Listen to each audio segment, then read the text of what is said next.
Get out of here! You are nothing but a poor villager. Look at you! How could you lie to me all this time?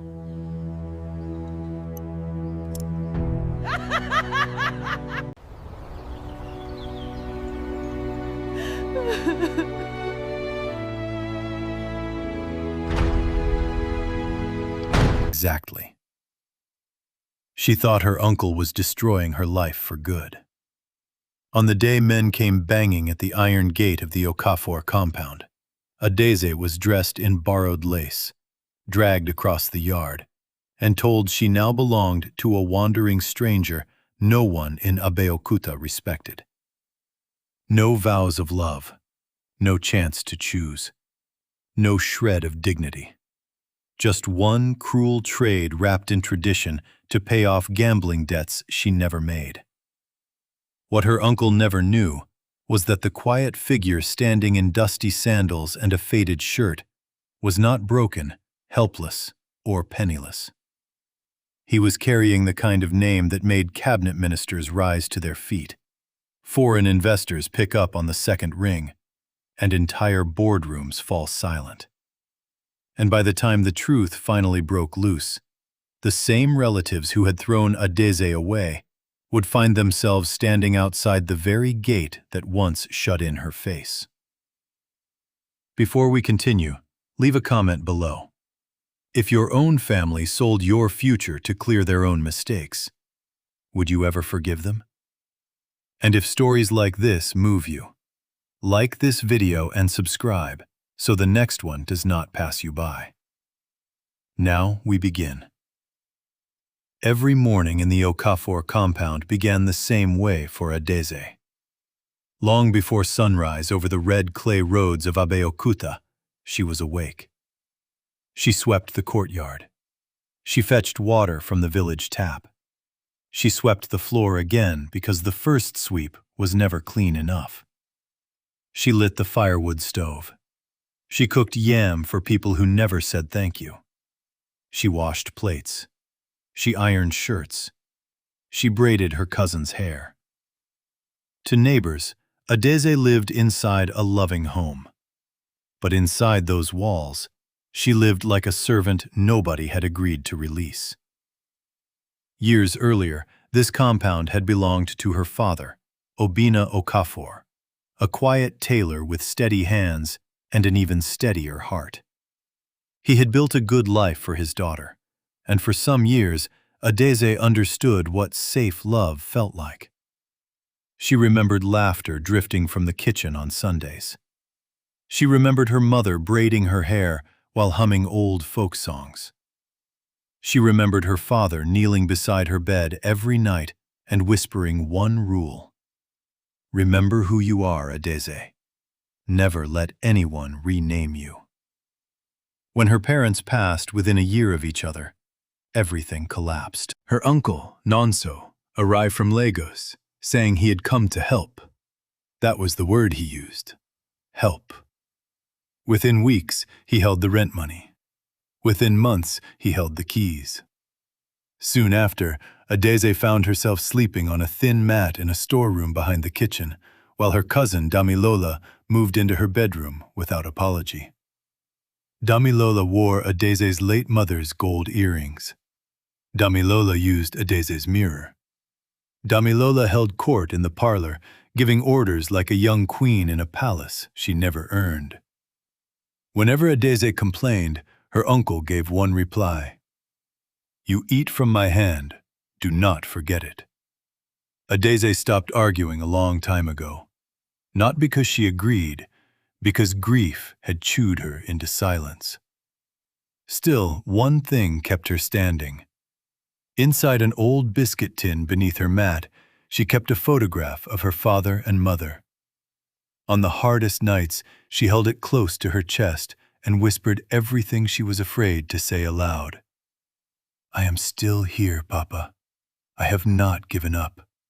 Please do not let this be the end of my story. She had no way of knowing how close that prayer was to answering her.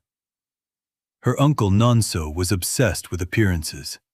Expensive caps, loud shirts, borrowed funds spent at parties he could not afford. He borrowed from neighbors. He borrowed from market lenders. He borrowed from business friends who pretended to trust him. Worst of all, he borrowed from a quiet collector named Chief Adaeze, a man whose smile never quite climbed past his mouth. For weeks, strangers came to the gate whispering about repayment. Whispered requests turned into loud demands. Loud demands turned into midnight visits. One blistering afternoon, while Adaeze washed clothes in the compound courtyard, a charcoal black SUV rolled up outside the gate. 3 men stepped out. Chief Adaeze climbed out last. Adaeze felt the air change pressure. Her uncle rushed out, trying to look confident, but the fear in his eyes betrayed him. "You said next month," the chief said calmly. "I just need a little more time," her uncle replied. "You have already had time. Next time, I send men with sharper instructions." Damilola stood by the doorway, silent for once. Adaeze kept her head down, but she listened. Then Chief Adaeze laughed softly and looked around the yard. "You people love to live large with borrowed money. Today, something must close this account." Her uncle's voice broke. "Please." And then, as if destiny had been waiting for that exact second, a stranger appeared at the gate.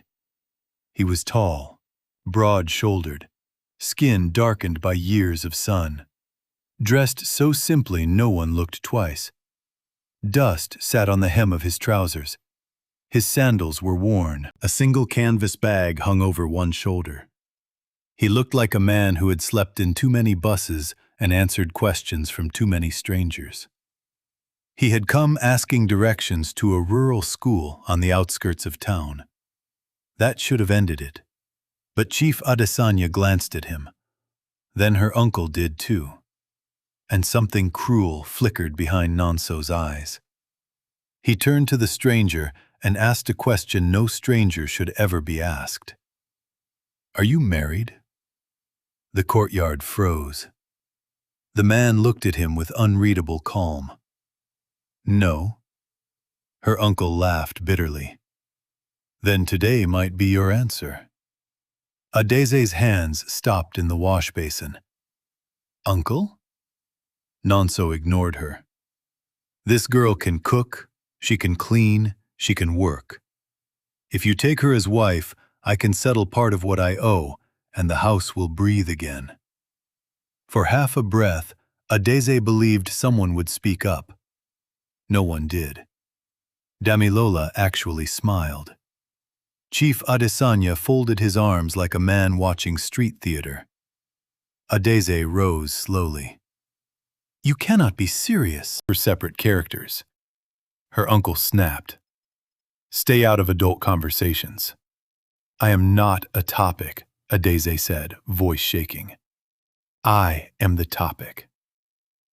The stranger looked at Adaeze then, properly this time. Not at her worn dress. Not at the basin of dirty water. Not at the shame raining down on her head. At her. Like he could see the years she had been swallowing in silence. Chief Adaeze chuckled. "If the man agrees and the family agrees, what is the problem?" "The problem," Adaeze said quietly, "is that I am not property." For the first time, the stranger spoke with real weight. Does she have a chance to choose? That question shut the whole courtyard down. Her uncle recovered first. "She is under my roof." The man's face hardened just slightly. "That was not what I asked." Adaeze looked at him with wide eyes. Nobody had defended her in years. Her uncle stepped closer and lowered his tone. "Listen, young lady. If this debt is not closed, the whole family suffers. For once in your life, do something useful." There it was, the real truth. She was not family. She was currency. Adaeze felt humiliation burn through her chest. Then the stranger said quietly, "If she walks with me, no one in this house touches her again. No one threatens her. No one drags her back here." Chief Adesanya narrowed his eyes. "And the debt?" The stranger pulled a slim envelope from his jacket. Nonso snatched it. He counted. He nearly gasped. It was not enough to clear everything, but it was enough to make Chief Adesanya drive away one more time. Enough to buy this family a week of peace. Enough to buy Adeze's entire future. Her uncle turned to Adaeze with sudden fake tenderness. "Go pack." Adaeze stared at him. The man she had once trusted. The man her father had believed in. In that moment, something inside her broke in such a way that she stopped crying. She stood up quietly. She walked into the back room. She took her parents' photograph, 2 wrappers, 1 pair of sandals, and left. No blessing. No apology. No one blocked her at the gate. As she stepped outside, Damilola called after her with a grin. "Maybe village life will finally put you in your place." Adaeze kept walking, but the stranger beside her turned his head once, and for the first time, his calm eyes turned cold. They walked for almost 20 minutes before Adaeze finally spoke. "Why did you do that?" The man adjusted the strap of his bag. "Because you needed a way out." "That was not a way out," she said bitterly. "That was a different cage." He nodded once. "Maybe. But at least this cage has a door." When they reached a quiet edge of town, he led her to a small house surrounded by cassava stalks and a low wire fence. The home was modest, clean, and unexpectedly peaceful. He set his bag on the floor and opened the door. "You can rest here tonight," he said. "Tomorrow, if you want to leave, I will give you transport money and you can go anywhere you want." Adaeze blinked. "You mean that?" "Yes. You were not expecting anything from me." His answer came without delay. "No." That one word shifted something. Not everything, but something real. Inside, the home was simple.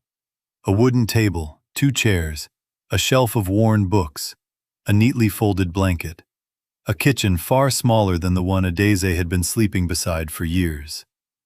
Nothing impressive, nothing fake, just quiet. "My name is Chibu," he said. "Adaeze, I know." She looked at him. "How?" He poured water into a kettle before answering. "Your uncle said your name." Adaeze almost laughed at herself and felt strangely lighter when he offered nothing more. That first night, Chibu slept on a mat in the sitting room and gave her the bed. He cooked yam porridge without ceremony. He didn't interrogate her. He didn't pity her. He didn't act as if he owned her. By the 3rd day, Adaeze realized something deeply unfamiliar. She could breathe inside this house. Keep the delivery controlled, immersive, emotionally rich, and natural. Chibu left early each morning. He returned late each evening.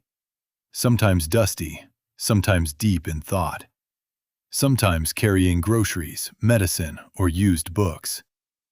He never gave long explanations, and Adaeze never pushed. She spent her days recovering from a life she barely understood. For the first time in years, she ate without fear, slept without flinching at footsteps, woke without orders barked in her face. Weeks passed.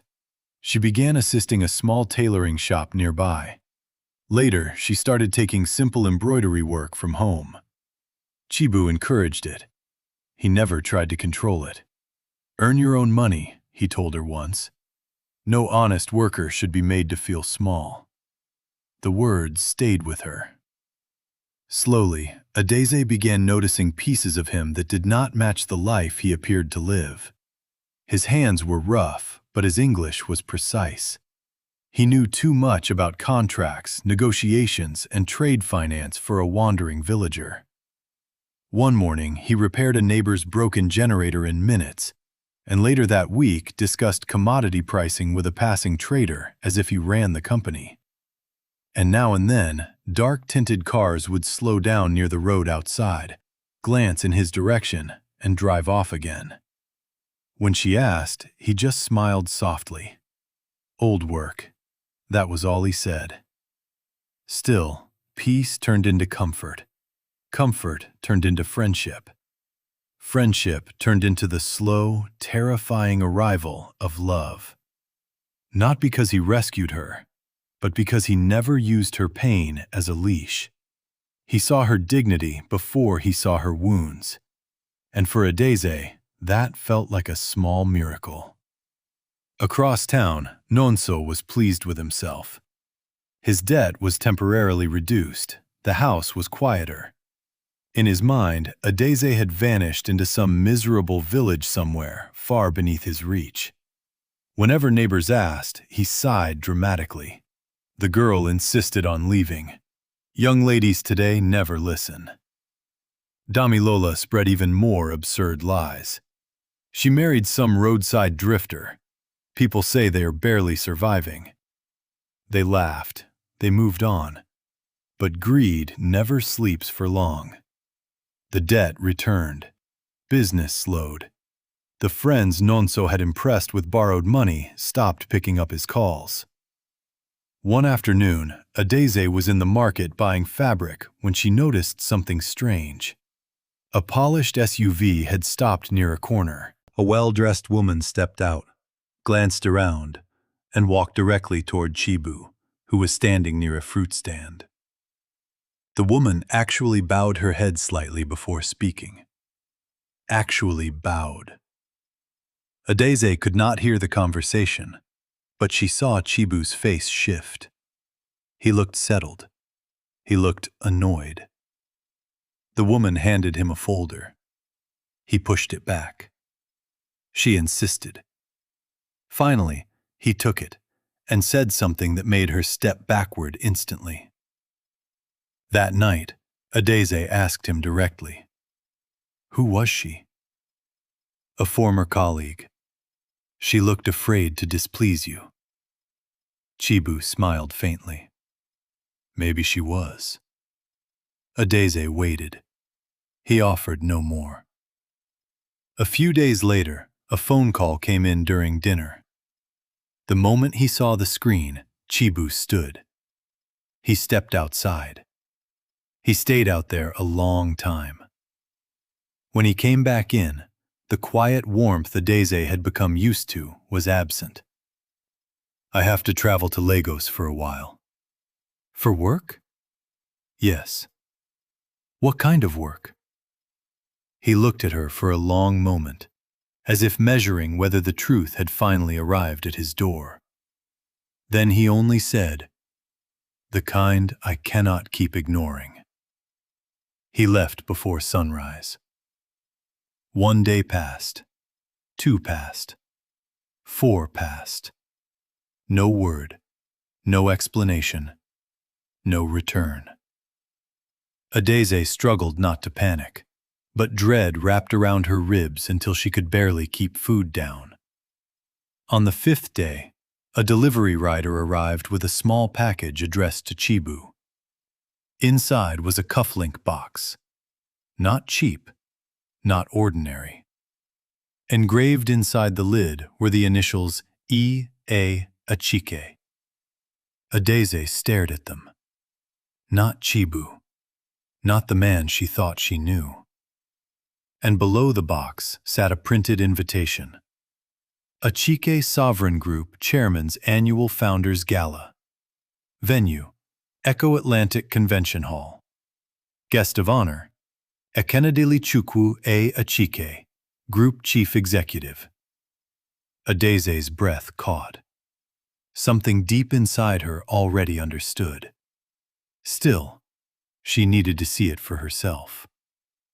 Lagos was louder, faster, and more intimidating than she remembered.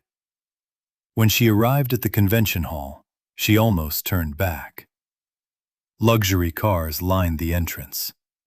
Men in tailored suits moved with quiet urgency. Women in flowing silk glided across marble floors. Everything visible was proof that this world was not hers. Then she stepped inside, and the entire room shifted. She saw him. Not in worn sandals, not with chalk on his sleeves, not carrying a faded travel bag, but in a sharp black suit, surrounded by executives, foreign investors, ministers, and flashing cameras. He stood at the center of the grand ballroom with quiet, untouchable authority. People greeted him with respect so instinctive no one could fake it. "Good evening, Chairman Achike." "Sir, the cabinet minister has arrived." "CEO Achike, the press team is ready." Adaeze stopped breathing. Chibu, the man who cooked plain meals, the man who slept on a floor mat so she could have the bed. The man the world had dismissed was Ekenedli Chukwu Achike, founder of one of the fastest-growing energy and infrastructure groups on the continent. The youngest self-made CEO featured on business covers across Africa. A man whose signature could move national budgets. And then, as if he had felt her before he saw her, he turned. Their eyes met across the ballroom. For a single breath, the chairman disappeared. He was the man from the small house again. He walked straight toward her, ignoring the shocked whispers around them. "Adaeze," he said softly. She barely formed the words. "You deceived me." His jaw tightened. "I hid my name. I never hid what I felt." "That is not the same." "No," he admitted. "It is not." He led her into a quiet private lounge away from the flashing cameras. And finally, he told her the whole truth. His real name was Ekenedli Chukwu Achike.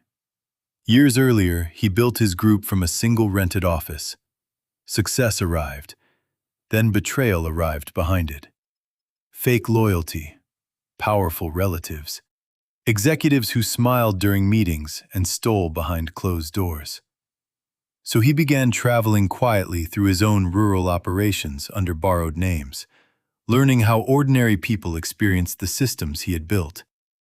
During one of those trips, he passed by the Okafor compound. He heard everything. He saw everything. When he realized Adaeze was being traded like a debt note, he stepped in. "At first, I only wanted to remove her from danger," he said. "Then why not tell me?" "Because after a while, I was terrified the truth would push you away." Adaeze looked down. He continued quietly. "With you, I was not Chairman Achike. I was only a tired man. And for the first time in a long time, that felt honest." Tears filled her eyes, not because of the money, but because she finally understood the loneliness hidden beneath it. He had hidden power. She had survived power being misused against her. Some way, they had met in the middle of both wounds. "When were you going to tell me?" she asked. "Soon," he answered honestly, "but never soon enough." She wanted to be angry. Part of her was. But another part remembered every quiet act of kindness, every choice to protect her voice. Every day he had treated her like a human being when her own blood had not. A person can hide a name, but character always shows itself. And his had. "I need time," she whispered. He nodded instantly. "Take all the time you need. No pressure, no leverage, no conditions. Just the same respect he had shown her from day one. And somehow, that made her want to trust him more than her anger had ever wanted to push him away. The following month, the news exploded. Photos from the gala spread across the internet. Business pages praised Achike's surprise appearance after months of silence. Lifestyle pieces obsessed over the mysterious woman he had escorted into the event. And then, one headline changed everything. CEO Ekenedili Chukwu Achike introduces future wife at Founders Gala. Future wife. Nonso saw it first. He nearly dropped his phone. Damilola grabbed it, laughed in disbelief, then stopped laughing completely. There was Adaeze, elegant, composed, standing beside one of the most powerful young men in Africa. Not as a maid, not as a debt payment, as the woman he had chosen publicly. For hours, uncle and cousin said nothing. Every harsh word they had ever thrown at Adaeze now echoed at full volume. They had not thrown her into misery. They had thrown away the one person whose life might have lifted all of theirs. If only they had loved her instead of charging interest on her. Greed had blinded them. Now humiliation was waking them up. And humiliation quickly shifted into desperation. A week later, Nonso and Damilola arrived uninvited at Achike's Lagos residence. They wore their finest clothes. They practiced gentle voices. They brought gifts they could barely afford. When the gates opened and Adaeze stepped into the sunlight, both of them forced smiles so wide they almost hurt. "Adaeze, my child," her uncle said softly. Adaeze said nothing. Damilola stepped forward. "We have missed you deeply." Still nothing. Nonso tried again. "Everything that happened was a misunderstanding. We were under pressure." Adaeze looked at him calmly. "A misunderstanding is forgetting a birthday," she said. "What you did was betrayal." Nonso's smile trembled. "We did what we thought was necessary. You did what benefited your wallet." Damilola's tone sharpened slightly. "At least everything worked out for you." That one sentence exposed everything. Not remorse, not regret. Pure envy. Adaeze almost smiled. "You still don't understand," she said gently. "What worked out for me was not your cruelty. It was surviving it." The front door opened behind her. Ekenedili Chukwu stepped out. He did not yell. He did not threaten. He simply stood beside Adaeze. The effect was immediate. Nonso straightened nervously. Damilola dropped her eyes. He spoke with quiet, chilling steadiness. "The woman you discarded will never be made small by you again. If you came for money, leave. If you came for access, leave. If you came here to perform regret because you finally know my name, leave." No one moved. Then Adaeze ended it. "The day you traded me like currency was the day you lost the right to call me family." Her uncle's eyes filled with tears, but Adaeze could no longer tell whether they came from guilt or from the fear of losing access. Maybe both. It no longer mattered. The gate closed behind them. And with that single sound, a chapter of Adaeze's life ended for good. Healing did not arrive in one bright moment. Not even after love. Not even after justice. She still had nights when old words crawled back into her mind. Days when kindness felt suspicious because cruelty had trained her to expect nothing. But Ekenedili Chukwu never rushed her healing. He stood beside it. He listened. He waited. He loved with patience, not performance. Months later, they married in a small private ceremony that was elegant, intimate, and genuinely joyful. Not a celebration built for gossip, one filled with people who actually wished them well. Adaeze wore no borrowed smile that day, no forced obedience, no hidden pain, just peace. And when she looked across the aisle, she finally understood the most beautiful part. The greatest twist in her life was not that the drifter had turned out to be a powerful CEO. It was that the man who had every reason to grow cold had chosen warmth instead. Together, they launched a foundation for young women displaced by inheritance abuse, family exploitation, and forced dependency. Adaeze led it herself, because she knew exactly what it meant to be treated as disposable. And she knew exactly how powerful it was when someone finally said, "You have a choice." As for Nonso and Damilola, life went on. But not toward them. The image they had fought to preserve collapsed under the weight of their own greed. People whispered. Doors closed. Invitations stopped. And for the first time, they understood one truth money can never repair. When you betray someone good, the loss does not always belong to them. Sometimes the loss belongs to you. Adaeze never returned to the compound to reclaim old walls or old memories. She did not need to. Her future had never been trapped behind that gate. It had already been waiting for her on the day she walked away with nothing but one wrapper, one photograph, and quiet fire in her chest. Because sometimes, the exact moment people believe they are ending your life is the precise moment your real life begins. And sometimes, the person the world laughs at is the one heaven quietly uses to carry you toward your next chapter. In the end, the girl her uncle traded to a poor village man to settle a debt did not lose her future. She found her freedom. She found her voice. And she found a love that saw her value long before the world saw her title. And Ekenedili Chukwu, the man the world knew as a powerful CEO, found the one thing success had never been able to buy. Someone who could love the man before the empire. Now, leave a comment below.